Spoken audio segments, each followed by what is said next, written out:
Meus irmãos, Deus abençoe a todos. Vamos dar continuidade aí ao texto. Hoje estamos aí no capítulo de número 27, como foi bem dito no vídeo anterior, né? Paulo agora estará sendo levado, direcionado para a cidade de Roma, a pedido dele mesmo, né? Para que lá ele tenha a oportunidade de ser julgado pelo imperador, tá certo? Nós não vamos entrar aqui totalmente no contexto, porque o principal sentido de nós entendermos é que Paulo está sendo julgado, Paulo está sendo condenado pelos judeus, mas os governantes, tanto Agripa como Festo, né, e os demais que ali estavam, percebem que não havia nenhuma condenação contra aquele homem, e já que ele havia apelado para o imperador César, eles agora estarão enviando Paulo para que seja julgado lá naquela cidade, diante do governador mais importante daquela época. Certo? Esse capítulo que nós estaremos estudando é um capítulo um pouco mais longo, de 44 versículos, mas nós tentaremos aqui, de alguma forma, ser bem objetivo aqui com os irmãos. Do versículo de número 1 até o versículo de número 8, né? Ele vai começar a nos falar aqui dessa navegação, como ela começa, né? Que Paulo está ali diante de um homem, um centurião por nome Júlio, que é um dos homens que era responsável pelos presos, né? E também por um grupo de soldados ali que estava encaminhando Paulo e os demais presos que estavam com eles, tá bom? É importante nós lembrarmos também que esse barco, esse navio, ele carregava, além dos presos, também carregava cargas, né? Com certeza ali alimentos, cereais ou algum outro tipo de coisa, não sabemos exatamente ao certo, mas era um grande navio, né? Que caminhava tanto homens como também cargas. E esse homem, Júlio, é um dos principais homens ali no sentido de cuidar dos presos, né? De ser um centurião que está com um grupo de soldados ali na contenção dos presos, o qual Paulo está junto com eles, certo? E aí a Bíblia vai nos dizer que eles estão caminhando agora para essa cidade, né? Caminhando ali, aqui no versículo de número 1 ao 8, vai falar um pouco aqui sobre aonde eles passaram, os lugares que eles estão costeando, né, para que eles pudessem chegar até a cidade de Roma, certo? E a Bíblia vai dizer lá no versículo de número 7, do capítulo de número 27, e por muitos dias navegaram vagarosamente, né, chegando apenas defronte de Sídino, não nos permitindo o vento, e mais adiante navegamos abaixo de Creta, junto de Salmone, e costeando dificilmente chegamos a um lugar chamado os Bons Portos, perto do qual estava a cidade de Laceia, certo? Então aqui os irmãos já percebem que o início da navegação, ela já começa a ser uma navegação um pouco conturbada. Os irmãos percebem que, se você ler todo o texto, você vai perceber que alguma coisa ali já não estava soando muito bem, né? Lembrando que antigamente, até diferente de hoje, né? As embarcações, elas caminhavam e eles geralmente eram direcionados pelo vento, né? Entendendo o vento sul, o vento norte, se era apropriada a navegação, olhando para o tempo. Geralmente os homens decidiam, né? Tomar decisões sobre navegar ou não, devido a esse conhecimento que eles tinham. Claro, pela experiência que muitos deles tinham, eles buscavam sempre o melhor aí. Mas é interessante, a partir do versículo de número 9, que começa uma situação ali em que os homens, junto com Júlio, que era um dos principais homens ali, junto também com o dono da embarcação, né, o mestre da embarcação, o piloto, melhor dizendo, que estava pilotando ali aquele navio, eles começam a ter uma conversa entre eles, se deveriam ir ou não, né, se eles deveriam partir. E a Bíblia vai dizer, a partir do versículo de número 9, né, que a navegação era perigosa. Porém, né, Paulo é usado por Deus ali para, de alguma forma, trazer uma orientação, dizendo a eles: senhores, vejo que a navegação, versículo de número 10, há de ser cômoda e com muito dano, não só para o navio e carga, mas também para as nossas vidas. Mas o centurião, versículo de número 11, cria mais no piloto e no mestre no que dizia Paulo. E como aquele porto, versículo de número 12, não era cômodo para invernar, os mais deles foram de parecer que se partissem dali para ver se podiam chegar a Fenícia, que é um porto de Creta, que olha para o lado do vento sudoeste e noroeste e invernar ali. E soprando um sul brandantemente, lhes apareceu terem já o que desejavam, e fazendo-se de vela foram de muito perto, costeando Creta, certo? Então o que aconteceu ali? Paulo, ele de alguma forma, ele é usado ali por Deus para orientar aqueles homens, dizendo: olha, eu acho que não é o tempo de nós sairmos daqui, é interessante que fiquemos nesse porto. Mas Júlio, junto com o mestre ali, o piloto da embarcação, eles perceberam um tempo brando, como diz aqui no versículo de número 13, e eles perceberam que na teoria deles davam para partir, não ouvindo a voz de Paulo, não ouvindo aquilo que Paulo estava dizendo, né? E infelizmente nós vamos ver aí a partir do versículo de número 14 que uma situação muito contrária acontece diante desses homens não ter dado ouvido à voz deste grande homem de Deus que era o apóstolo Paulo, certo? Aqui eu trago algo interessante para as nossas vidas, conforme compartilhamos em uma pregação que fizemos há uns dias atrás, né? A quem nós estamos dando ouvido? Muitas vezes, irmãos, nós damos ouvidos a todo mundo, menos ao homem de Deus que Deus coloca em nosso caminho, menos à mulher de Deus que coloca em nosso caminho, menos aos nossos pais, às nossas mães, né, que são bênçãos de Deus e querem o nosso bem. Às vezes a gente se apega tanto ao que o especialista diz, a que o cientista diz, a que o governo diz, se esquecendo o que Deus diz aos nossos respeitos. Você vê aqui que o piloto, ele era conhecedor do vento, conhecedor do seu navio, conhecedor da sua navegação, né? Mas Paulo estava sendo usado por Deus para dar uma orientação para ele, e ele não teve humildade junto com Júlio de poder ouvi-lo para que pudesse ter uma embarcação aí boa. E a partir do versículo de número 14 até alguns versículos, até o versículo 44 final, nós vamos ver que começa ali, a partir do versículo número 14, um pé de vento chamado Euroaquilão. E o navio começou a sofrer ali com uma situação contrária. E começou o navio, por causa do vento, bater, né? O vento batia de um lado, batia do outro, ondas para todo o tempo. E a Bíblia vai dizer, a partir do versículo de número 20, que a tempestade era tão forte que não parecia mais ter dia, nem sol, nem estrelas. Eles não conseguiam ver nada diante daquela tempestade. E começou a fugir a esperança de todos que eles seriam salvos. Então, para os irmãos terem uma noção da proporção que foi essa tempestade, ao ponto de se escurecer o lugar que eles estavam. Eles não enxergavam sol, eles não enxergavam estrelas, né? Isso daqui, com certeza, para os pilotos foi algo horrível, porque eles não conseguiam ver nada ao seu redor, só viam vento, onda, né? Para lá, para cá, batendo no navio. Mas a Bíblia vai nos dizer que começou então no coração dos homens um sentimento de que todos eles morreriam, certo? A partir do versículo de número 21, diz que eles não comeram. Todos entraram ali em jejum por causa da situação que estava acontecendo. Mas em versículo de número 21, Paulo, ele começa a dizer: havendo já muito que não se comia, então Paulo, pondo-se em pé no meio deles, disse: fora, na verdade razoável, os senhores têm me ouvido a mim e não parti de Creta, e assim evitariam este incômodo e esta perda. Então Paulo se levanta ali, né, e começa a expressar aqueles homens: por que vocês não me deram ouvido? Por que vocês não ouviram aquilo que eu falei acerca da direção que Deus estava dando para a minha vida?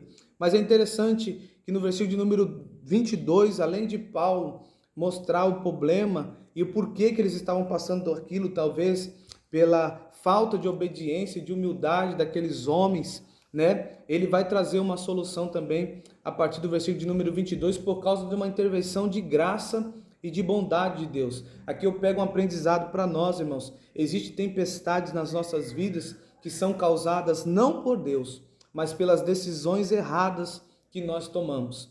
E foi o que aconteceu com esses homens.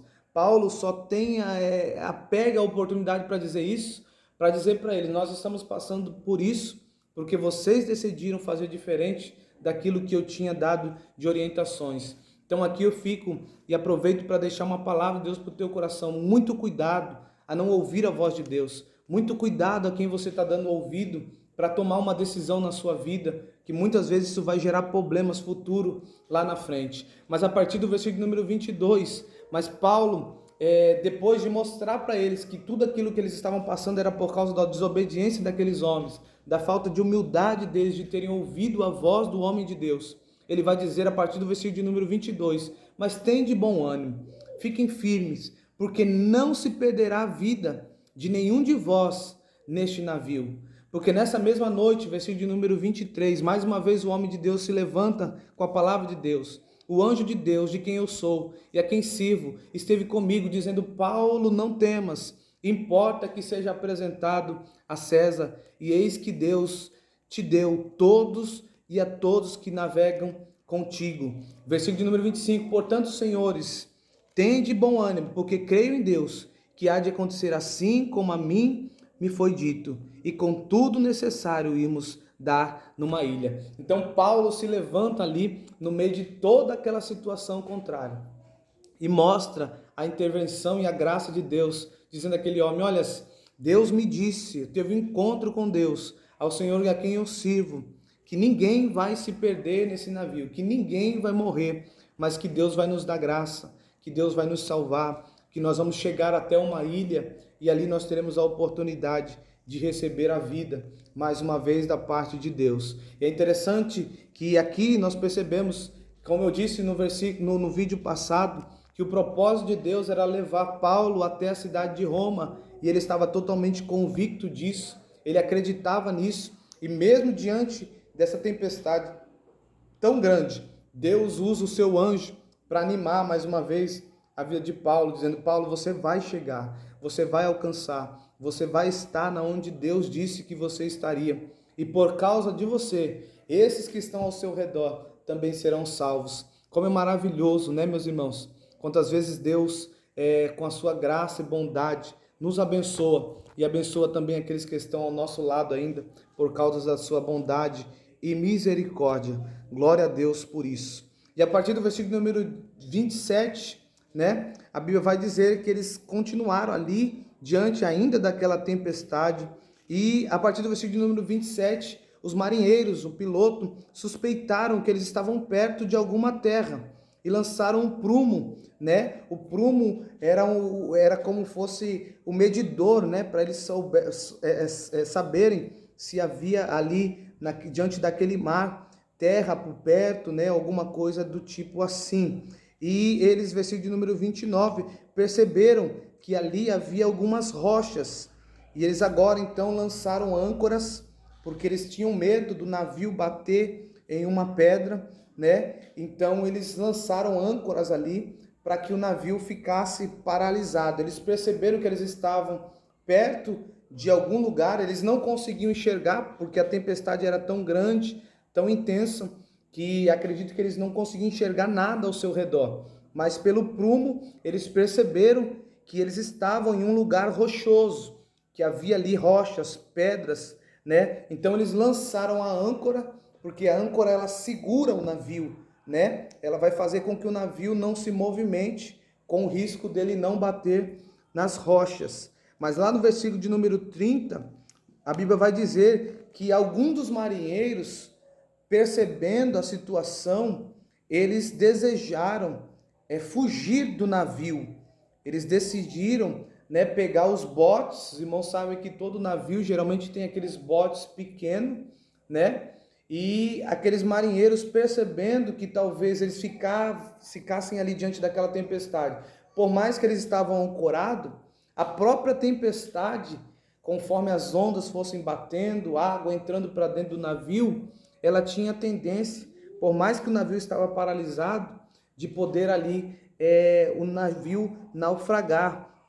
E aqueles homens, de forma maliciosa, né, de forma estratégica, eles tentam fugir do navio, dizendo que lançariam âncora, quando na verdade eles estavam montando um plano para que pudesse fugir do navio e abandonar os demais que ali estavam, né? Aqui a gente traz também um aprendizado para as nossas vidas. Quem somos nós diante da situação contrária? Nós somos aqueles que abandonamos o navio, abandonamos as pessoas, ou nós lutamos juntos perseveramos juntos. Nessa era que nós vivemos, quantas famílias sendo destruídas, porque quando vem um problema, a primeira coisa que as pessoas pensam é deixar o casamento, é abandonar os filhos. Irmãos, isso não pode fazer parte das nossas vidas. Nós confiamos em um Deus que mesmo em meio às tribulações, às dificuldades, os problemas, Ele trabalha ao nosso favor. E Paulo, mais uma vez, é usado por Deus. Ele dá uma mensagem ali ao centurião, né? Disse Paulo, versículo de número 31, aos centuriões e aos soldados: se estes não ficarem no navio, não podereis salvar-vos. Então os soldados cortaram os cabos do batel e deixaram cair os botes, certo? Então Paulo agora tem autoridade, né? Como é maravilhoso. Depois de Paulo ter dado um conselho lá na frente, ninguém ouviu. Agora Paulo é usado por Deus para dizer: olha, todo mundo vai ser salvo. Só que vocês precisam ouvir aquilo que Deus está dizendo. Então Paulo chamou o centurião ali, dizendo: olha, tem um grupo de homens que está querendo fugir do navio. Diga a eles que se eles fugirem, eles não serão salvos, porque Deus vai nos salvar dentro do navio.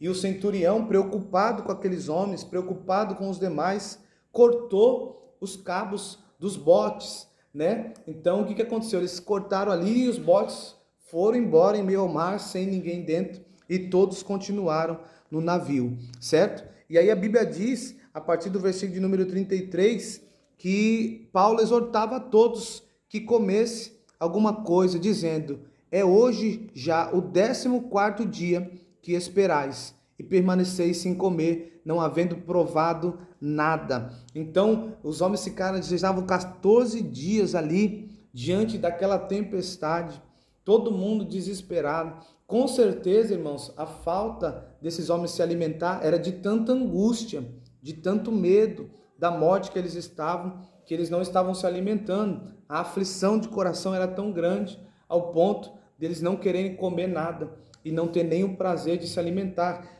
Quem de nós talvez nunca passou por um momento como esse, né, de tanta tristeza, angústia, que até o nosso corpo acaba aí perdendo esse apetite e o desejo de se alimentar. E é o que está acontecendo com esses homens. Mas Paulo, mais uma vez, começa a exortar eles ali, e a partir do versículo de número 34, ele vai dizer: comais alguma coisa, pois é para a vossa saúde, porque nenhum cabelo cairá da cabeça de qualquer de vós. E havendo dito isto, versículo 35, tomando o pão, deu graças a Deus na presença de todos, e partindo, o começou a comer. E tendo já todos bom ânimo, puseram-se também a comer. Glória a Deus. Então, mais uma vez, agora, né, esses homens estão dando ouvidos à voz de Deus, dando ouvido à voz do homem de Deus. Então, você vê como é maravilhoso. Por que Deus às vezes permite, né, algumas tempestades na nossa vida, na vida dos nossos familiares? É porque através disso, Deus vai ouvir, Deus, melhor dizendo, Deus vai trabalhar o coração duro dessas pessoas, aqueles homens que não ouviam Paulo no início, que diziam: não vamos. Agora tudo que Paulo está sendo orientado por Deus, eles estão dando ouvido por causa da situação que eles estão. Mas de alguma forma Deus está trabalhando, né? Então isso daqui fica para o nosso aprendizado também. A Bíblia diz que eles comeram e eles começaram, versículo número 36, ter ânimo. Agora começaram a restaurar a sua saúde, mesmo diante daquela situação. O versículo de número 37 vai dizer que tinham 276 almas. Então era um grupo grande de homens que estavam ali presentes. Versículo de número 38. E refeitos com a comida, aliviaram o navio, lançando o trigo ao mar. Versículo de número 39. Sendo já dia, não conheceram a terra. Enxergaram, porém, uma enseada que tinha praia, e consultaram-se sobre se deveriam encalhar nela o navio. Então agora a tempestade, ela ainda continua, mas eles conseguem ali avistar uma enseada, né? Uma terra. Eles têm uma esperança agora ali daquilo que realmente Paulo tinha dito, e eles decidiram tomar uma atitude, né, de talvez jogar o navio para aquela enseada ali, para que ele fosse encalhado. E a Bíblia vai dizer, versículo número 40, que eles levantaram então a âncora, deixaram ir ao mar, largando também as amarras do leme e alçando a vela maior ao vento, dirigiram-se para a praia. Daram, porém, versículo número 41, num lugar de 2 mares, encalharam ali o navio e fixa a proa ficou imóvel, mas a polpa abria-se com a força das ondas, certo? Então você percebe que eles tentaram montar um plano de encalhar o navio ali naquele lugar, né? Mas a tempestade ela ainda não tinha se findado. E quando o navio ele para ali naquele lugar, que ainda não era a ilha de Malta, nós vamos ver mais na frente que foram aonde eles acabaram conseguindo ser salvos, né? Os irmãos vão perceber que as ondas continuaram batendo de um lado para o outro, ao ponto, né, em que o navio começou a se abrir. Então agora o perigo está aí, porque o navio, quando ele começa a se desmontar, a tendência é entrar água para dentro e não haverá mais a oportunidade de estar dentro dele, certo? Então eles criaram ali uma ideia, versículo número 42. A ideia dos soldados foi que matassem os presos para que nenhum fugisse escapando a nado, certo? Então, diante daquela situação, eles viram que eles teriam que abandonar o navio, que eles teriam que de alguma forma sair do navio, porque o navio iria naufragar, e que eles teriam que pular no mar para ir até aquela ilha de Malta, o lugar que talvez agora eles já estão enxergando mesmo diante da tempestade, certo? Mas os soldados, com medo daquilo que poderia acontecer com os presos, eles acharam por bem que matassem todos os presos para que eles não viessem escapar a nado. É sempre importante lembrar aos irmãos que geralmente todo centurião ou homem que era responsável por presos, principalmente no Império de Roma, quando esses presos fugissem, como nós vimos alguns vídeos atrás, eles pagariam com a própria vida, certo? Mas é interessante que o versículo de número 43 vai dizer que o centurião, que é aquele centurião Júlio que nós dissemos lá no início, preocupado com a vida de Paulo, querendo salvar a Paulo, né? Ele disse que não fariam isso, né? Ele mandou que os soldados permitissem que os presos e todos pulassem no mar para que pudesse salvar as suas vidas. E é interessante no versículo de número 44, que uns seriam salvos segurando ali em tábuas ou algumas outras coisas do navio, e outros seriam salvos nadando até aquela ilha, a ilha de Malta, que nós estaremos vendo aí no próximo capítulo de número 28. Você vê a importância de um homem de Deus no meio de uma situação contrária. O homem de Deus foi usado para dar uma orientação para eles. O homem de Deus foi usado para trazer uma palavra de ânimo. O homem de Deus foi usado para fazer com que eles se alimentassem diante daquela situação contrária, porque talvez se eles não se alimentassem, eles não teriam nem força para nadar, para chegar naquela ilha. Então eu quero trazer aqui para o nosso aprendizado a importância de nós, eu e você, sermos homens e mulheres de Deus, que possamos ser um instrumento de Deus diante de situações contrárias, que Deus venha lhe usar como um canal de bênção para a vida de alguém, e que diante das tempestades da vida, irmãos, nós possamos ficar com a palavra que Deus já disse que aconteceria. A palavra para Paulo foi: você vai chegar em Roma. E diante da situação contrária, Paulo continuava acreditando na palavra de Deus. Diante de você, sendo um homem e uma mulher de Deus, muitos serão beneficiados. Aqueles que estão ao seu redor serão salvos por causa da graça de Deus. Você vê aqui que por causa da vida de Paulo, nenhum preso foi condenado à morte. O centurião decidiu, de alguma forma, ser um instrumento. E assim foi o nosso Senhor e Salvador Jesus Cristo. Por causa dele, nós somos salvos, nós somos redimidos. E hoje ele quer usar eu e você para ser um instrumento para a vida de alguém também, em nome de Jesus. A partir do capítulo número 28, para encerrar esse livro de Atos, nós estaremos falando aí da chegada dos presos, dos soldados de Paulo, ali na cidade de Malta, na ilha de Malta, né? E logo após também, Paulo se caminhando aí para a cidade de Roma e tudo que Deus fez aí no encerramento desse livro. Deus abençoe a todos e que a bênção do Senhor esteja sobre nós, em nome de Jesus.